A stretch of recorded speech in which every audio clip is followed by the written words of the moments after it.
Caitlin Clark was supposed to be coached by Minnesota Lynx head coach Cheryl Reeve. Because Clark traded Cheryl Reeve, who was the coach of her team, or was to be the coach of her team. Caitlin Clark and Nafisa Collier, they traded their coaches. They didn't trade any players in the draft. They traded their coaches. But I cannot believe she traded the coach. Caitlin Clark has just pulled off the most shocking move of the 2025 WNBA All-Star Draft, and the entire league is still trying to process it. In front of a live national audience, Clark not just picked players, but traded her own coach, Cheryl Reeve. This was a power move, and Reeve? She did not see it coming.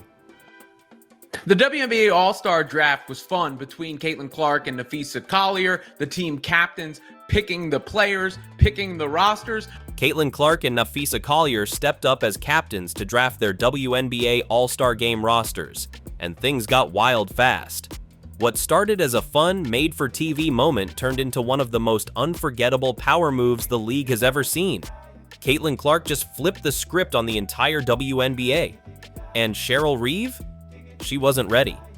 What looked like a friendly, lighthearted all-star draft quickly turned into a masterclass in silent revenge.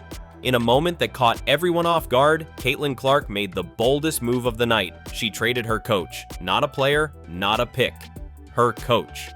Caitlin Clark was supposed to be coached by Minnesota Lynx head coach Cheryl Reeve. Clark was originally assigned to Cheryl Reeve, the legendary Minnesota Lynx coach and the same woman who coached Team USA, the team Clark was very publicly snubbed from. And on live TV, Clark simply said, "I don't know if this is in the rules. I don't care. We're trading the coach." That's not just a move. That's a statement.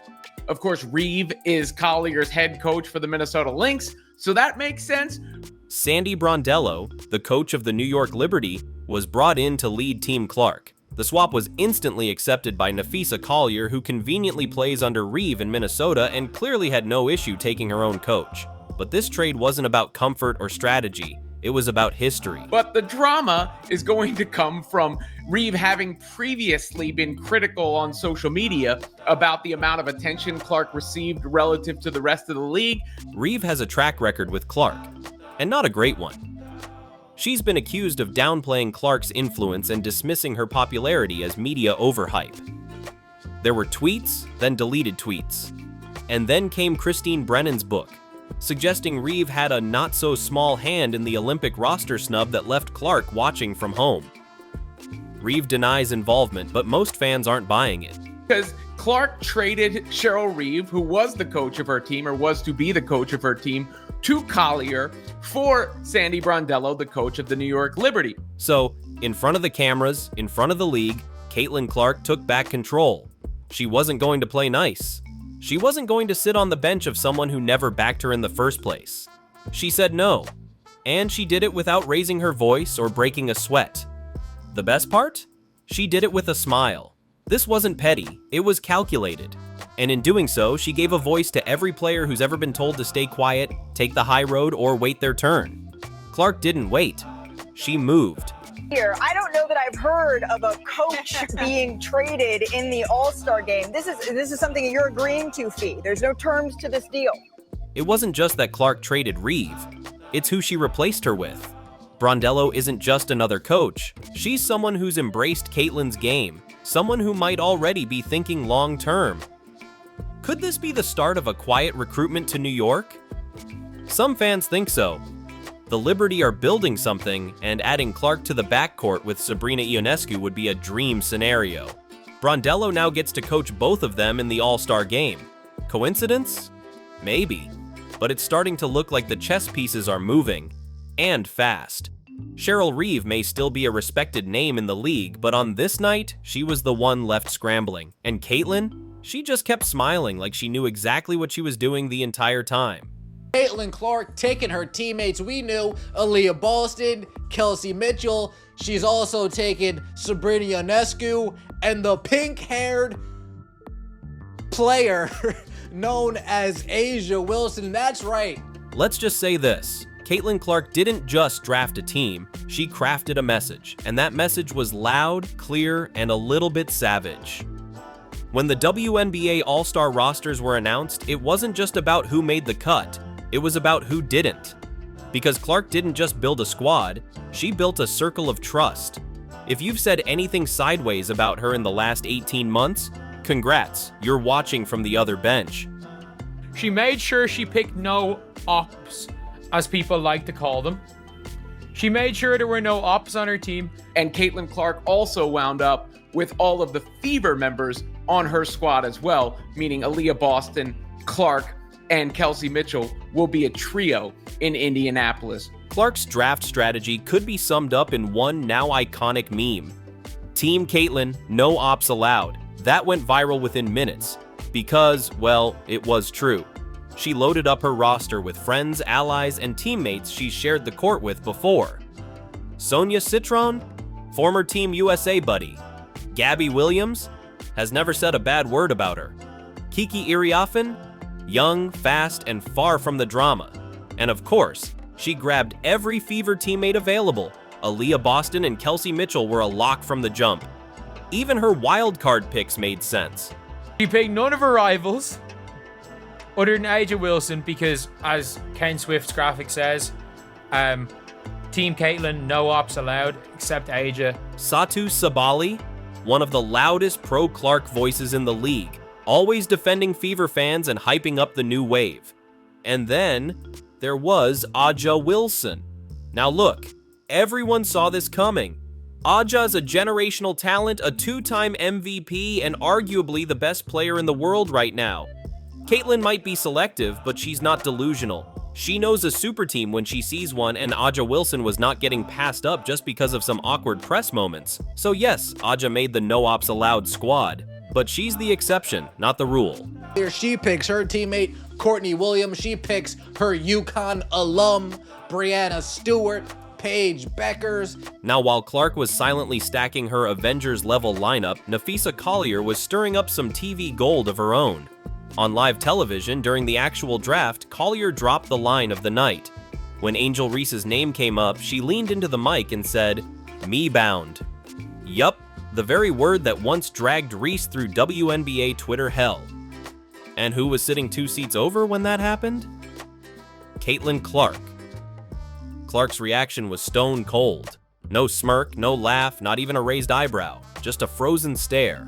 As Angel Reese has filed a trademark for the rebound term me bound. But let's talk about the glow up for a second, because Angel Reese has since taken that me bound nickname and flipped it. She's been dominating lately. We're talking monster stat lines, double-doubles almost every game, and walking into every arena with that you can't break me energy. She didn't just reclaim the insult, she turned it into a brand, and that deserves respect. Even Clark would probably agree, if she ever broke that poker face. Clark should have a very fast team there. When you look at it, I mean, Williams is really fast for a forward. Obviously, Kelsey's very fast. Citron's very fast. Jackie Young's one of my favorite players. Iriafen, a rookie, can get up and down the floor. UNESCO can help spread the floor along with Kelsey and Clark so they can really shoot. Back to the draft, though, because once you actually look at the team Clark assembled, you start to realize she may have just built a low-key super team. Let's break it down. Starting 5, Caitlin Clark at the 1, Sabrina Ionescu at the 2, Satu Sabali sliding in at the wing, Aaliyah Boston holding it down in the paint, and Aja Wilson anchoring the front court. That's speed, spacing, strength, and absolutely no chill. I think Caitlin's got a better team. Then you look at the bench and it gets even nastier. Kelsey Mitchell, the flamethrower, Gabby Williams, defensive beast, Sonia Citron, shooter and slasher, Kiki Iriafen, young explosive big, Jackie Young, a future All-Star MVP, and Kayla Thornton, underrated glue piece. It's not just a talented group, it's a balanced one. This team can run, stretch the floor, and play big if needed. You've got shooters everywhere. Clark, Sabrina, Mitchell. You've got size and rebounding with Boston and Aja. You've got athletes like Gabby and Kiki who can fly up and down the court. It's basically built for chaos, but smart, well-organized chaos. Caitlin made sure to get some size. She actually passed up on Paige Beckers to take Sabali, and she took Aja Wilson with her third pick. If Aja had fallen any further down the board, that would have been a wee bit of a controversy, if we're being real about it. but Clark picked her, I think, just in time. And let's not skip the petty detail that had fans spiraling. Clark passed on Paige Buchers, like just left her sitting there. Everyone expected her to go early, the former UConn star, the media darling, the one always linked with Clark in headlines. But nope, Caitlin went for Satu Sabali instead. Another move that was both strategic, Mutz, and maybe a little personal. At the end of the day, Clark's draft wasn't just smart, it was surgical. She knew what she was doing. She sent a message, built a real threat of a team, and made sure no one on her bench would go rogue with weird energy. She got her shooters, her rebounders, her defenders, and her peace of mind. But there's got to be something in the back of Caitlin's mind that still feels a little miffed, even if Reeve wasn't directly responsible for her not making the Olympic squad. Here's where things get a little spicy. Not just on the court, but behind the clipboard. Because while most people were watching the WNBA All-Star Draft to see who Caitlin Clark picked, a few were paying attention to who's coaching, and that's where Sandy Brondello comes in, quietly stepping in as Clark's new coach after the now infamous swap that sent Cheryl Reeve packing. But this wasn't just a coaching change. This might have been the soft launch of the 2028 free agency sweepstakes. Yes, we're saying it. Sandy Brondello, head coach of the New York Liberty, now finds herself coaching both Caitlin Clark and Sabrina Ionescu on the same team. Coincidence? Maybe. Strategic maneuvering from the Liberty front office? You bet. She has surpassed everybody in the amount of time that she has played in the WNBA. She fills up every arena in every town that she goes to. Teams have to go to bigger arenas. Look, Clark isn't eligible for free agency anytime soon, but this is how it starts. You get her in the room, you build chemistry, you show her what it could feel like to be in a system where the coach actually believes in her full skill set. A system that doesn't shove her off ball like Steph White's been trying to do in Indiana. Let's be honest, Clark's not a corner shooter. She's a playmaker, a floor general, a walking triple-double when she's let off the leash. And Brondello, she gets that. Truth is truth. Slightly exaggerated truth is still not a lie. In fact, fans were already joking. If Clark was in New York, that shoe deal would have dropped months ago with a matching tracksuit. And they're not wrong. The Liberty are built for media, built for movement, built for stars. It's why players like Breanna Stewart, Jonquel Jones, and Sabrina are all there. The Liberty don't just play games, they build brands. Clark in New York? That's a marketing tsunami. So don't be surprised if this all-star coaching stint is just the start of a 4-year-long recruitment pitch. Sandy's playing chess, and she's already made the first move. Now, while Clark was crafting her dream team and potentially planting roots in Brooklyn, Napheesa Collier was over here building a squad that looks more like a WNBA power forward convention. Team Collier's front court is stacked. Breanna Stewart, Nneka Ogwumike, Angel Reese, Alyssa Thomas, and Paige Buchers, who's technically a guard, but let's be real, she plays like a forward too. There's size, there's strength, there's grit. But spacing, shooting, not so much.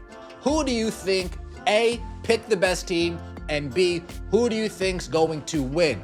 This lineup might dominate in a playoff game, but in an all-star setting where you need transition buckets, three-point barrages, and highlight passes, Team Collier feels more like a slow burn than an explosion.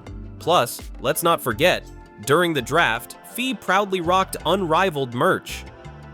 Now, for those who don't know, Unrivaled is the off-season 3-on-3 league launched by Collier and Stewart, but it's also been subtly seen by fans as a counterbrand to the Caitlin Clark wave. Wearing that shirt on national TV while drafting a team to face Clark?